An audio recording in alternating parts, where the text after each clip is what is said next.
कर्ण अपनी दान वीरता के लिए जाने जाते थे। इसी दान वीरता के फलस्वरूप उन्हें इंद्र की बसावी शक्ति प्राप्त हुआ। यह ऐसा अस्त्र था जिसे कोई भी अस्त्र काट नहीं सकता था।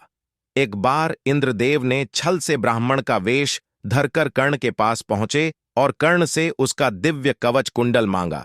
कर्ण बिना कुछ सोचे समझे ब्राह्मण को अपना कवच कुंडल दान में दे दिए। तब देवराज इंद्र अपने असली रूप में आ गए और प्रसन्न होकर बोले, हे कर्ण, तुम महान हो। इस दुनिया में आज तक तुमसे बड़ा दानी न कभी हुआ है और न पृथ्वी के अंत काल तक कोई होगा।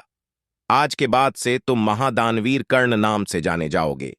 तब भगवान इंद्र ने कर्ण को अमोघ अस्त्र दिए और बोले, इसका जिस किसी पर संधान करोगे उसे इस ब्रह्मांड की कोई भी शक्ति नहीं बचा सकेगी, लेकिन तुम इसका इस्तेमाल एक ही बार कर सकते हो। महाभारत युद्ध में जब घटोत्कच ने कौरवों की सेना को कुचलना शुरू किया तो दुर्योधन घबरा गया और ऐसे में उसे समझ नहीं आ रहा था कि क्या करें। तब कृष्ण ने कर्ण से कहा कि आपके पास तो अमोघ अस्त्र है जिसके प्रयोग से कोई बच नहीं सकता, तो आप उसे क्यों नहीं चलाते? कर्ण कहने लगे, नहीं, ये अस्त्र तो मैंने अर्जुन के लिए बचाकर रखा है।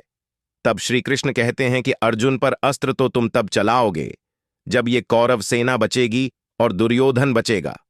जब ये सभी घटोत्कच के हाथों मारे जाएंगे तो फिर उस अस्त्र के चलाने का क्या फायदा? दुर्योधन को ये बात समझ में आती है और वह कर्ण से अमोघ अस्त्र चलाने की जिद करता है। कर्ण दुर्योधन को समझाता है कि तुम घबराओ नहीं, ये भगवान कृष्ण की कोई चाल है।